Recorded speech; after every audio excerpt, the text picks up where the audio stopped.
Go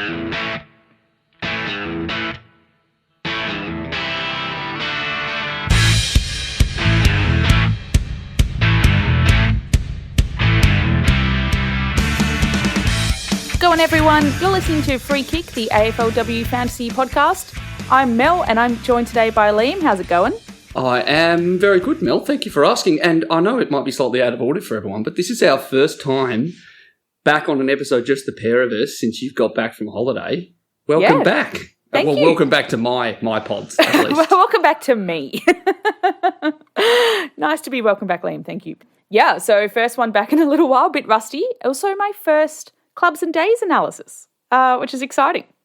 Okay. You're in for an interesting ride. Will and I have gotten very good at doing these and bouncing off each other. You're in for a treat. Oh yeah, well that's a bit of pressure there. But what a team to come back to. I reckon out of all of the games I went to last season, I went to more North games than any other for whatever reason. So definitely got a soft spot in my heart here. So North Melbourne Tasmanian Kangaroos.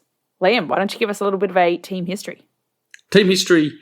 North has always been the fifth wheel of the Melbourne sides. And it's really unfortunate because they're a very good football side and they kind of came in really hot in their first season. They stole half of Collingwood's side. But they've never managed to be a particularly big finals winner.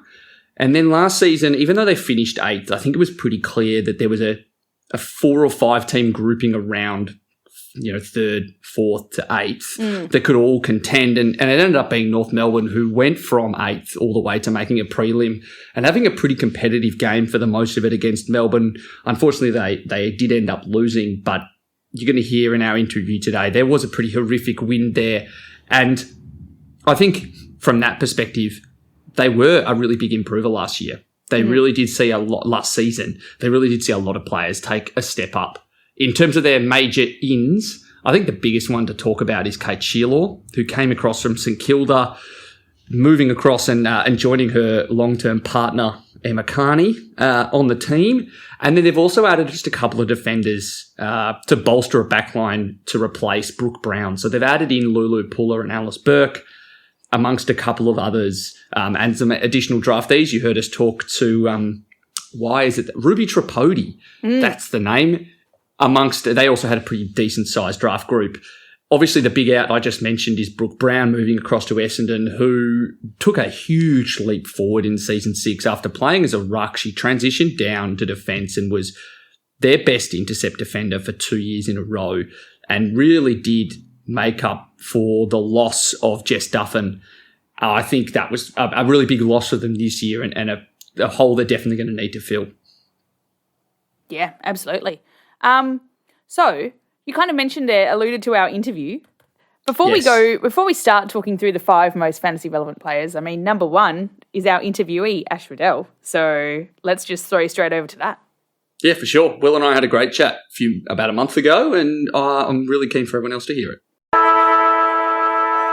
G'day everyone, and today we have very special guests, an absolute ball magnet from the Kangaroos. We have Ash Ridell with us. Ash, how are you going?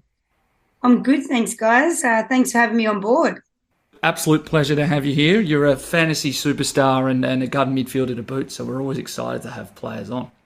No, it's good. Hopefully I can boost some team scores in the fantasy and hopefully I don't have too many poor games that people are angry at me.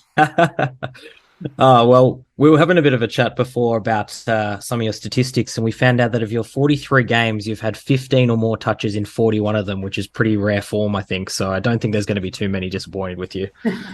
I'm glad. I try to keep somewhat consistent, so I'll take that. Well, speaking of consistent, pre-season started and you've once again taken out the 1.5K time trial, as apparently you do every season.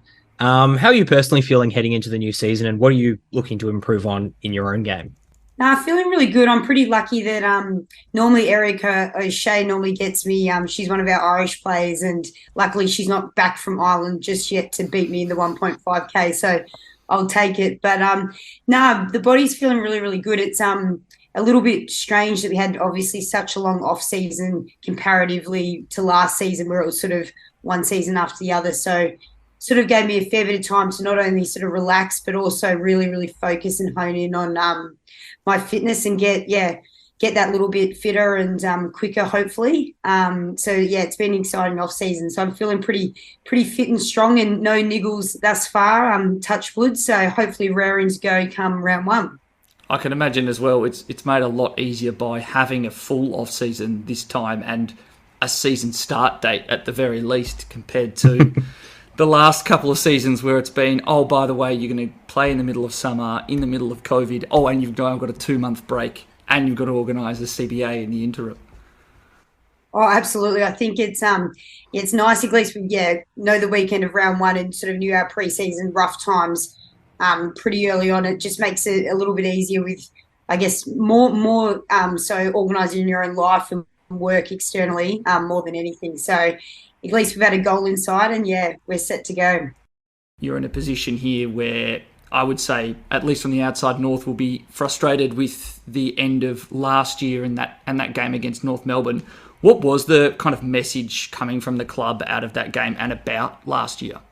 Yeah, I think we, comparatively to the seasons before, we hadn't actually won a lot of finals, and last season to win a couple of finals was definitely a step forward, but it's still sort of that hollow feeling at the end of the season that we're so close, and always we have really good contests against Melbourne, but can never sort of manage to get over the line. So I guess the focus for us this year, we brought in some new talent and obviously got some trades across the line from other clubs as well, but we're really excited. And I think it's more of a motivating thing, that loss against Melbourne, and obviously a little bit of jealousy sets in when you go on and watch them win the flag, which they were the better side of the day, and credit to them. But we know we're pretty close, but we also know that we can't get complacent. It's not just going to be sort of we make a prelim one year, then a grand final the year after. We've got to actually work hard and make sure that we're constantly getting better. I think one of the interesting things about North season last season was that compared to a few other seasons, you actually finished a bit lower on the ladder. You sort of almost scraped into finals, finishing 8th, and then did have that magnificent run in the finals. So I guess the competition is becoming a bit more even, a bit more competitive. Has there been any sort of talk about any major tweaks that you'll need to go through this season to stay competitive, not just push forward? Yeah, I think it was interesting. Like, although we sort of finished 8th last year, we never felt like we were an 8th place side. We always thought that we were a top 4 side, and we had a really tough run with our fixture. I think we played every single team in the top 9, obviously aside from ourselves. So we knew that would actually put us in pretty good stead going into finals. So we weren't so, I guess, concerned about finishing 8th. We knew that we could sort of compete with the top teams, but obviously we didn't get it done when it sort of mattered towards the pointy end of the season. But I think coming out of that Melbourne game, the biggest learning curve was for us. Obviously it was such a massive wind that day, and we probably didn't change enough sort of mid-quarter. We sort of probably waited a little bit for the coaches at quarter time to tell us sort of what to do. So I think our growth as a group is taking a little bit more ownership, sort of mid-game, being able to change things, trust our leaders, that we know how to execute the game plan, and we know the game plan very well. So sort of not waiting around to, I guess, change things at quarter time, knowing that we have a really strong understanding of where we need to go, and the little changes that we can make on game day, mid-game, will help us go forward a little bit more. Yeah, and obviously that's the pain of losing a final, is you get all of the off-season to kind of think about the small things that you did and didn't do during the game. One point that you mentioned in that, which I really wanted to hit on, was the idea that, there are obviously leaders who can make those calls. At least from an outside perspective, it felt like a leader at North kind of emerged above and beyond last year, and that was Jazz Garner. You obviously spend a lot of time next to her in the midfield. Did you notice much of a change in her game? At the very least, it looked like she just dominated consistently, and she was a tag target every week. Yeah, she's a remarkable player. I love playing alongside her. She's one of my best mates, so it makes it a lot easier on the football field as well, that we get to run around and sort of workshop things, what's going right, what's going wrong on the field together. But I think, to be honest, we've always known how talented she is, and I know she had, I think she won the Coaches Association Award in 2020 when sort of COVID struck, and we've always known how talented, but it's probably a little bit difficult playing sometimes for North Melbourne, a smaller club that She might not always get the recognition and accolades that when you do play for one of those big Melbourne clubs that you get. So I know internally we've always rated her so highly, and I think probably the biggest difference for her game was getting another level of fitness to be able to sort of go through that midfield full time. And I know even we did our 1.5K, sort of 3-4 weeks ago, and she's already wiped off 10, 15 seconds off that time again. Wow. So Amazing. she's going to be looking a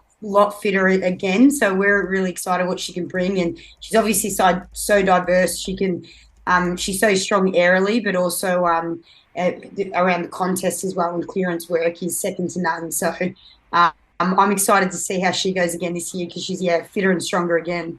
That's a dangerous prospect, because as part of these interviews, I've obviously, she comes up in conversation because she's an absolute gun, and we were talking about Montana Ham, who I think had to have the fun experience of tagging Jazz Garner in that game down at Punt Road, and the word was that is the hardest job in football. So it's deadly to think that now she can run even a little bit harder and a little bit stronger, and that will probably also add to the goals. Yeah, 100%. And I think it helps me out so much. Obviously, she's a little bit of a bigger body than me, but for my own game, learning off her of how to sort of navigate someone of that size at a stoppage, but also she's now that fit and added that to her game. So I think it's helping not only by her getting better, it's helping not only herself, but the rest of the team go to that next level. Yeah, absolutely. She's able to move into the midfield, and yet she's still kicking a lot of goals. But speaking of goals, you've had a few personnel changes in the off-season, and one of those that has been brought in is Kate Shierlaw. And first up, I want to ask, how much of a role did Emma Carney play in making that move happen? Oh, well, it certainly helps. But I think we're all on board. Obviously, she had a remarkable year last year. I think she was all-Australian squad. Yes, she was. Didn't quite get in by the end, but I think she's another one that's, for a tall girl, she's super fit. Like, she challenges us mids in her fitness with all her GPS data. So I think even just the standards that she brings at training, obviously being a little bit older, the knowledge that she can impart on some of the younger players as well. But I think she'll be really that linking player for us, obviously playing as a sort of higher forward, and that link, sort of that get out of jail kick for us mids can go long to her, and she can crash the pack and bring it to ground. So we're excited to see what she can bring this season. And obviously it's not as if North was in a position without having many great marking targets up front. Yeah. Talia Randall has really come on leaps and bounds in the last 18 months as a permanent forward.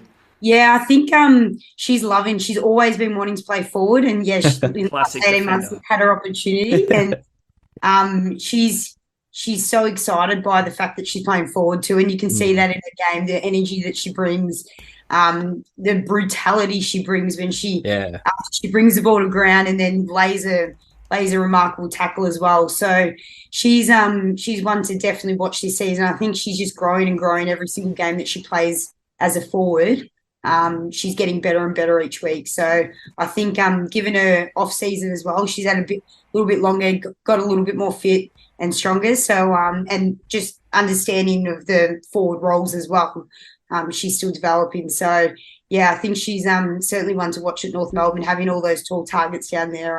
It's probably something that we didn't have in recent years, and now suddenly we've got abundance of them. So we can't complain at all. Yeah, throw Emma King in there, and that's a pretty tall, intimidating forward line for any defence. Yeah, absolutely. Absolutely. We love it. So that would be good. One of the things that I know Liam's very interested in from a fantasy side of things is the concept of points per minute, which is basically players who score lots of points per minute are very, very valuable. And you have some of the best points per minute in the competition. And one of the things that is quite interesting is you actually spend a fair amount of time on the bench during games. And we're wondering if you could actually give us some insight into that and how that, helps or affects your game.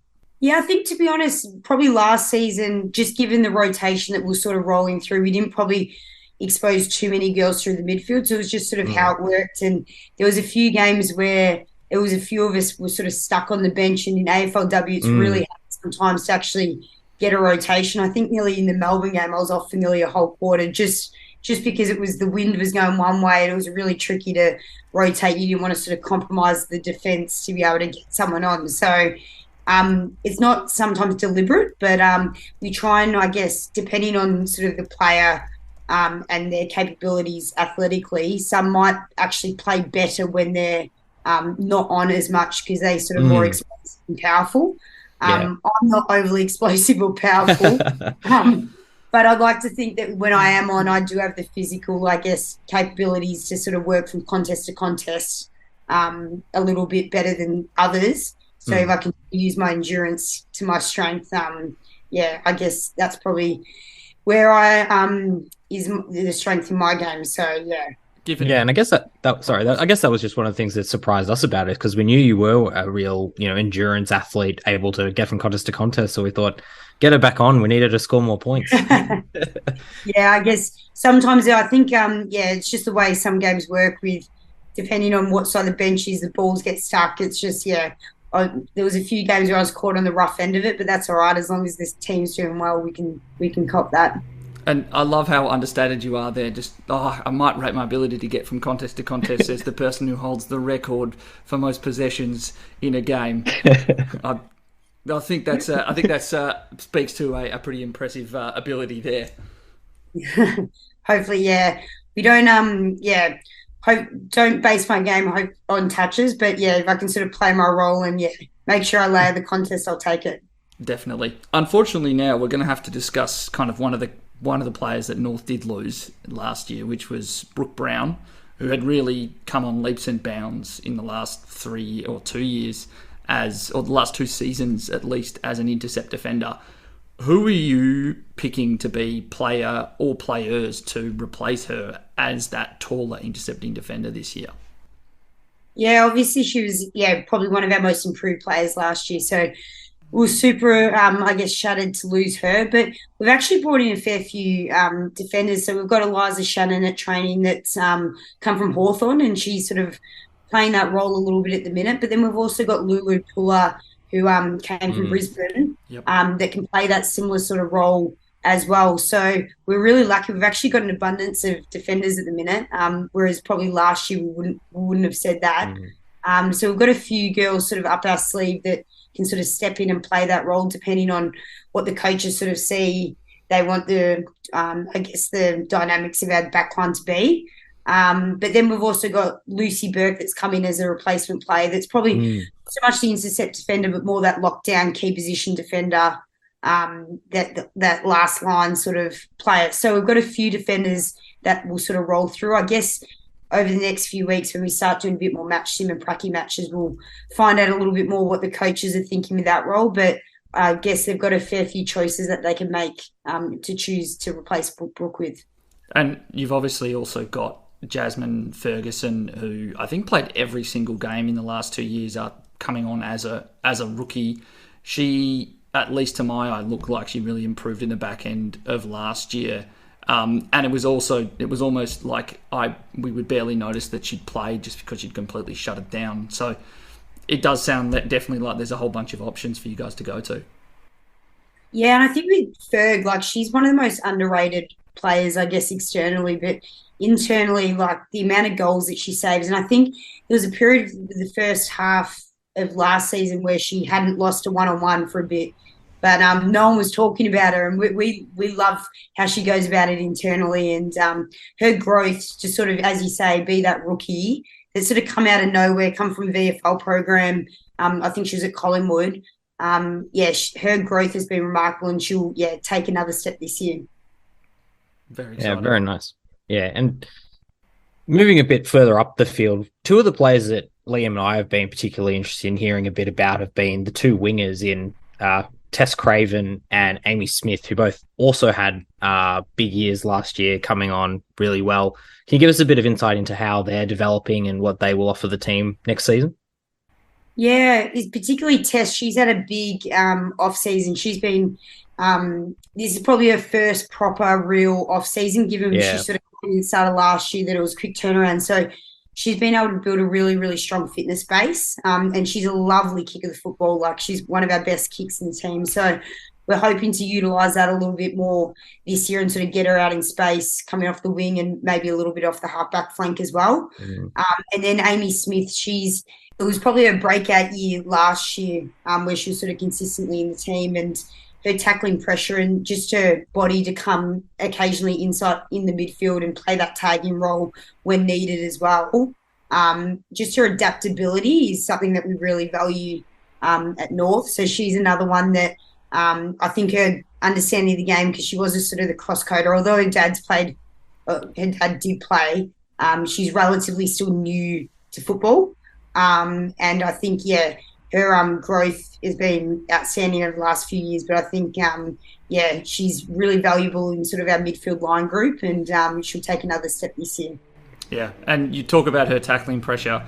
She had that. You guys had that slightly different scoreline in that Geelong final. I think I saw a stat going around that it might have been the most tackles ever in a game for a player named on the wing, because she had 17. I think that speaks to a pretty decent breakout. Yeah, for sure. Her and Jenna Bruton are always our sort of highest pressure players. And they're just, like, particularly Amy, like, always willing to just play her role. So she's not concerned. That wing role can often be, I guess, depending on which side you are, and you can sometimes not get rewarded a lot of the time. And she's just so happy to play a role, whether that means getting 2 touches, 20 touches a game. We just always know what she's going to give each week, and she's so consistent because of that. Yeah, fantastic. So one of the questions we love asking, and this is going to probably be a nice way to wrap it up, is, and we've kind of touched on a few of the players who may be the answer to this question, but who are you most excited for coming into this new season, and who do you reckon is really set for a big 2023 Season 8? Oh, good question. I think perhaps Bella Eddy. She we moved her to the forward line last year, sort of couple rounds in, and she's one of the smartest players we've got in our team, and she's also really good by foot. So I think her understanding of that high forward role is improving, and she's just a footy nuffy. Like, she absolutely loves watching footy, going to footy. So she's really eager, and she's always out doing extras and doing the little things. So I think she's one that, now that she's sort of had a full preseason in that forward role, she'll really relish that opportunity. And now she's sort of surrounded by some really good leaders down there, and we've got Kate Shierlaw down there that will assist with that too. So I think she's one to certainly watch. Yeah, fantastic. And for the record, we had Emma Carney on last season, and she said Vicki Wall was her pick. So clearly the high half forwards are a really good spot to develop down at North. Yeah, definitely. I think that's been probably, in recent times, our forward line has improved dramatically. It's been exciting to watch them grow and sort of work together and, see what they can come up with. So, yeah, I guess the forwards are doing their job, which is amazing. Helps us out. Beautiful. Well, we might wrap it up there. Ash Ridell, thank you so much for coming on. Really, really appreciate your time. Not a problem, guys. Thanks for having me. Cheers. Cheers. That was an awesome interview. I'm so sad I wasn't there for that, but you and Will sound like you had a great time chatting to Ash Ridell, one of, like, the most amazing midfielders and elite from North. Oh, how good. And a lovely person to chat to. Interesting to chat to. Had that fantasy lens she talked about in the pre-interview, the fact she'd played Supercoach, so had an awareness of the types of questions we were asking, and was also just appreciative that, you know, the pod and people that are playing fantasy are helping to grow the game. So lovely person and an elite fantasy scorer. Yeah, it's always good to hear Rex when they kind of know in the back of their mind what, like, because you're going to be an amazing footballer. It doesn't quite convert to fantasy, but when you've got that appreciation, it just makes for a great interview for our pod. Life is just so much easier. So, given that we know she's your number one in the 1 to 5s, give us the reasons why. Number one reason, we've seen her do it before. She has been a 99 averaging midfielder, and it was only in season 6. In that season, she was the 4th highest averaging midfielder, very close to Anne Hatchard and Ebony Marinoff, and also behind Turbo Bowers. I think she has the capacity to do it again. And when you play fantasy sports like this, you don't necessarily take too many stabs on players you've never seen score at the level that would make them value before, and Ashrell's done it before. She saw a 13-point drop last season from 99 back down to 86. I think she has the potential to go back up. So when you say that, why did she drop? And how do you have so much confidence she can do it again? I have confidence because, firstly, I think she is a key midfielder who can benefit from the longer quarters, given her endurance base. Number one, she is clearly an elite runner. We talked about it in the interview. She wins the 1.5k time trial if Erica O'Shea is not there. Yep. And Erica O'Shea's a winger. She's everywhere. She is absolutely everywhere. She has always been a high points per minute player. She saw a little bit of a dip in season 7 in her time on ground, from 89 back down to the low 80%. I think it's possible she may have been carrying an injury. Irrespective, I think she's still someone who's in the prime of their career, who has the elite endurance base to take her points per minute back up. She falls into this amazing bucket that we love to see, the underpriced primos. I mean, if she was literally top 4, she was an elite midfielder in season 6. If she can get back up there, not even necessarily to 4, but just, top 10 midfielders after coming in at such a decently priced position, that's the opposite of what what everyone suffered through, especially Will holding her all season in season 7, where you lose that 13%, 13%, yeah, basically. 13%. Scored 99. Yeah. And I think the other reason why I'm interested is I see part of her scoring drop last year as well was the explosion of Jazz Garner, who, let's be real, if you were going to ask me who I thought was going to be the player that was most likely to win the most valuable player award, it would have been Jazz Garner. She dominated the Coaches Association Awards. And I think that's reflective of what's going to happen this season. She is going to get tagged more. We saw Richmond do it in basically 2 consecutive games at the back end of last year with Molly McDonald. I see Jazz Garner as the number 1 tag target for any side playing North. And as a result, the more Jazz Garner gets tagged, the more potential points are on offer for the Riddler.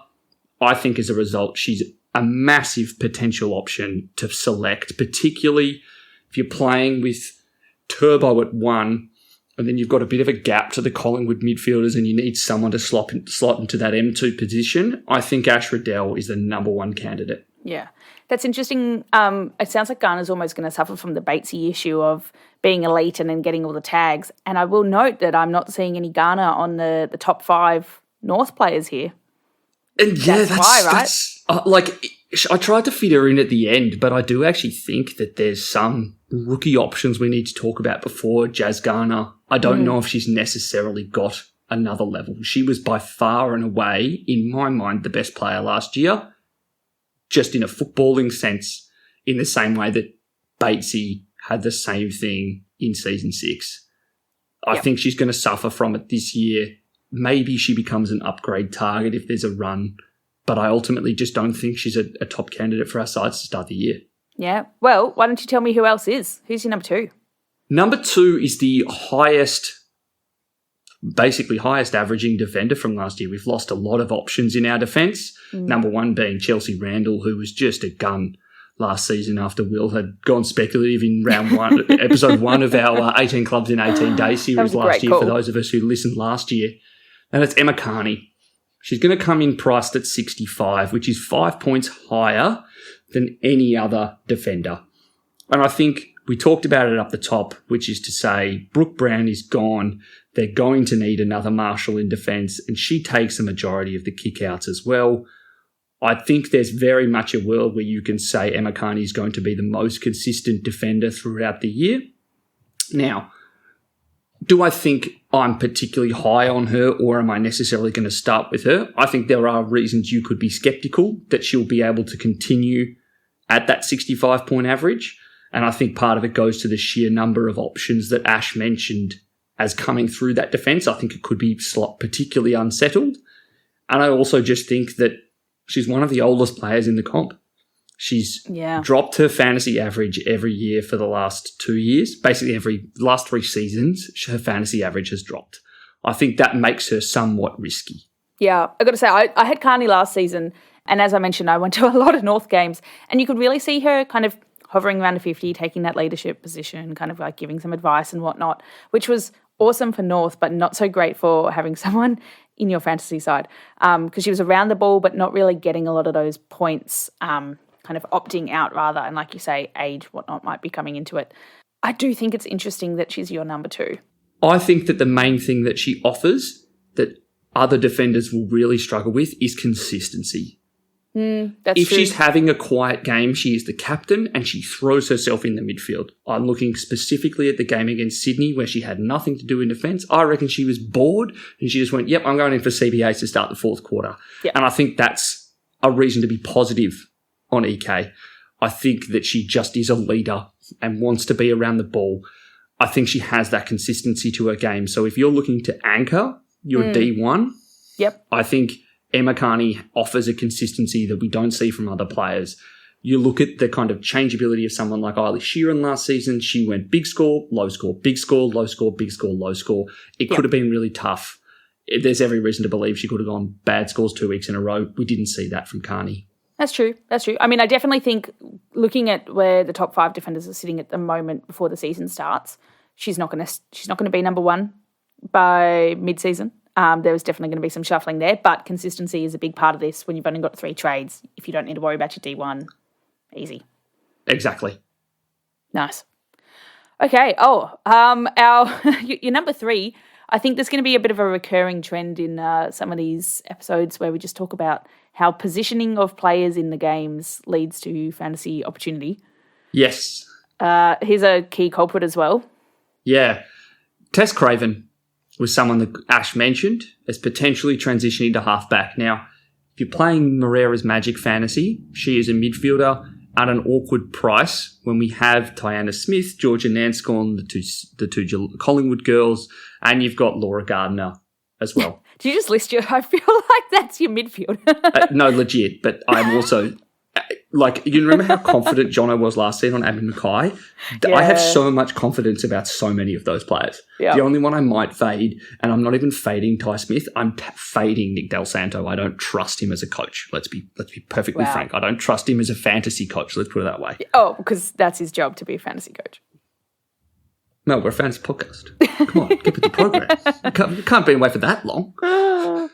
I think Tess Craven, though, in the official AFLW game is a fascinating option because she is a forward priced at 35. Now, why do I think that's important?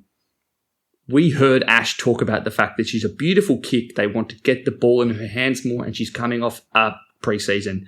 If you've watched North play before, Tess Craven could often get left out on a wing and struggle to impact the game. But if she did get the ball, she's a beautiful user of the football. And if there was someone that you were going to make a link in the chain and get the ball more to, it's Tess. And at that price, it's value. I don't think she's going to average 35 this year. I think she could average 50 to 55. And that's a decent amount of upside if you're looking for an F4. If you're going to run an Izzy Huntington, who we've talked about, who's a basement player. We're going to talk about Sinead Davison. We talk about West Coast. If you were looking for that F4, I think Tess Craven is a fascinating option given how lowly she's going to be priced. And we love the idea of players who are forwards in a fantasy game but play as defenders and halfbacks because that's where you can get a lot of scoring. Yeah, absolutely.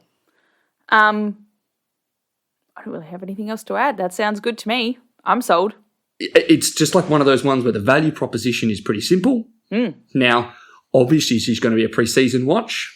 I want to see that time off halfback, and if I don't see it, I might fade her. I don't think she's priced highly enough that she'll burn me if I don't pick her to start the year. But currently, she's in my side at F4. Yeah, nice. Simple as that. Lock it in. Number 4. Number 4, this was someone who I had not thought about. Yes, I was going to say I was not expecting to see this name here. I don't know how much we've even spoken about her in the entire... I guarantee you we have not mentioned this episodes player's name on podcast. any episode. And that Go for is Nicole Bresnahan. And that is because she is a defender. She will be priced at 49, but she averaged 75 in the final 5 games of her season. Now, because they made 3 of them are in the finals, Yeah, I was going to say. they're not going to be priced in. Yeah. But she looked elite, particularly if you're going to be picking her in the official platform where those scores from the finals are not factored in. The fact that she had 2 scores in the 90s in her final 5 games of the year, she looked incredible off halfback, and we saw high marks and high possessions. It's a bit of an awkward price point. It's that kind of same thing I got suckered into with Will last year with Sarah Verrier, where a player has a couple of really high scores, is showing that trajectory we want to see, and the ceiling, all it takes is just a little bit of a couple of injuries, a more lockdown role, and everything slides away. But I am fascinated by the option of Nicole finishing the season with 81, 39, 99, 91, 65 as a halfback is fascinating and presents some value. And I think this is almost a bit more of a unique situation because there's not a couple of high scores that get us excited that are already priced in. There's a couple of high scores that aren't. It means that even if those don't reappear, you're actually still going to get somewhat close to the value you've paid for. It's not going to be a great cash gen. It's not going to be a great move. You'll probably trade it out. But you're actually still going to be okay. Yeah. I'm obviously it's kind concerned. of riskless. I'm still concerned by a floor of 39, and she also had another game of 37. I think you can probably discount the 37 because it is against Port. It's a little bit harder to score well against the expansion side as a defender, but 99 against Geelong, who are a difficult team to score against, and then a 91 against Richmond. I think she presents potential value. Again, I want to see halfback. Yep. I really want to, I need to see that to be able to pick her, but a name to remember, given she will present substantial value, particularly for the official platform. Yeah, absolutely. Yeah, that's a good one. Yeah, it's like a name that I had not considered. I hadn't really looked at that much, but I was looking at the scores from the final few games, particularly the finals, and she was up really high. I actually think I remember being in a game where Will's like, Mel, have a guess who the top fantasy scorer is at the moment. You're never going to guess them. And you didn't, did you? Bresnan, I was like, didn't see that coming. No, I did not see that she would be included in this episode, but hey, that's the value of doing research. There you go.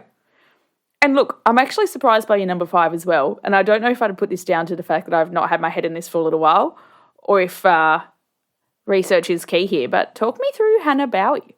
Hannah Bowie is going to be rookie priced, and she played every game after she got picked. Now, most of them, she did not score well. She played as a defender, but we need rookie priced players. We need rookie priced defenders. We've not heard that many stories throughout this season of rookie priced players who are going to start round 1, and we saw Hannah Bowie play through the finals. I think that's enough. She played as a midfielder in the Collingwood VFLW side and then got picked up very, very, very late in the preseason and added to the list at North Melbourne. Just a name to remember. She's going to be basement priced. She'll be a defender. We don't have many options. As much as I would love to put Jazz Garner there, I just think you've got to put rookie price players. I think we know who Jazz Garner is. We probably haven't thought about Hannah Bowie. In the official game, she's listed as a midfielder. Yeah, okay, that's fair enough. It probably makes it... okay. That's a tad frustrating. In the Moreira's Magic one, she's the defender because she played in the back pocket. I think in that respect, she probably presents some more value for Moreira's Magic platform, maybe slightly less so for the official platform. But if she's not picked round 1 and comes in later in the year, she's a downgrade target. We know she has fantasy scoring pedigree in the VFLW. I think she averaged 85 to 90 in her final season, and that was what propelled her to getting picked by North Melbourne. So that's why I've got her listed here. Yeah, no, that's awesome. And we are going to run into these situations where the positioning of a player makes it more or less attractive in a different game. I think this is very much a great take for MM. But yeah, just noting officially midfielder, but one to watch. Definitely. One to watch in the preseason too. Oh yeah, that's what I mean. Yeah. Yeah, nice. Okay. And now you get to do... now, we're not recording these episodes in order, which means that this is actually Mel's first chance to do the host special. So this is the Mel special. Mel, who have you picked? I'm very excited for this because it gives me free rein to just pick someone random and see if it takes, which is my favourite thing to do. So, however, I'm not going quite so random. So for my special pick, very excited. I have somewhat just chosen the player that I heard about in the Ash Ridell interview because That's a good call. Ash knows I her was stuff. actually quite excited by this. I mean, I do love to hear who our interviewees pick because often they're onto something. And like you said before, you've got Riddell who is kind of fantasy aware. So she's picked a player and I was like, I've never really looked into Bella Eddie. I'm so good with names. So I was like, let's go have a look at this. We've got here a forward who's priced at 35. And just looking down North's list, she is the 8th highest ranked forward. So she's somewhat down there. But if you have a look at who else there is, I know we've got Kate Shierlaw in as a elite forward. And a big in impact and height. Yes. But we also have Vicki Wall as the 3rd highest averaging points forward for North, who we know is unfortunately not going to be playing. I had really been hoping we wouldn't have to discuss Vicki Wall, to be honest, because I'm a bit heartbroken. She is such a great player to watch. Yeah, I mean, I'm absolutely devastated. I think I read a total of 5 articles from Australia while I was overseas, one of them being that Vicki Wall is no longer coming to play for North in season 8. Depressing. And I mean, very exciting, rugby, Olympics, Gaelic, all of that. But devastating because even when Will and I were talking to Mike Crane about the Irish recruits, we were so excited for Vicki to finish her Gaelic season so that we could maybe have a chat to her. But no. Anyway, with a late absence of Vicki Wall means there's a little bit, of shuffling maybe to do there. Potential bump for Craven, as you mentioned, but also potential bump for Bella Eddie. Also, just looking at her fantasy scoring trajectory, since she got moved out of the wing, her ability to score fantasy points has just gone up and up. She's got a really high score in the finals that didn't get baked into her current price stat. Similarly, that you were saying with Bresnahan. Yes, that's right. Already forgotten. So both those together and a rec from Ash Ridell and another successful rec for a high half forward. I was like, maybe there's something here. So look, it's sometimes I throw out some names that are kind of out there. This feels kind of out there from even me because I hadn't really paid any attention to her prior to hearing her name in the interview. But I've done a little bit of research and I'm convinced. I'm convinced that she is a name that you should be paying attention to come this season. That is, and I think that hits the right note. It's is a name you should be paying attention to. That is the middle of the road. Like, she's higher up my watch list. Is she in my side? Starting side? No. Is she going to be one of my first trading targets? Probably also no. But is she a name that I now know about? Will you watch her in the preseason? Will I watch her? Of course. I'll watch everyone in the preseason. But it's a name that you now know you need to look for in the scoring. I think that's the important thing. And, I agree. I think an interesting option, we're always looking for forwards and defenders who can improve. She's higher on my watch list now than she ever was last season. I think that's a great place to start with your first special back. Thank you. This is the support that I need. There you go. First episode back with Liam in the North Melbourne den. Oh, yeah, that was a good one. I'm very excited to watch these guys play. Okay, well, that was another Clubs in Days review for North Melbourne over here. Next up, you get Liam and I again, swapped positions though, as we go through Port Adelaide Power. If you want to follow along with us, we are on Instagram and Twitter as FreeKickWPod. Liam, where can we find you? You can find me extolling the benefits of George and Anscorn on Twitter at Liam AFLW Fantasy. And I am... back on Twitter again. I'm back on Twitter again, yes, and I am remembering my handle. I believe it is... I'm Mel D. Yes, thank you. I'm Mel D on Twitter and Instagram, so go check us out. Thank you, Liam. Thank you, Mel, and we'll hopefully everyone enjoys the next episode. See you then. Bye.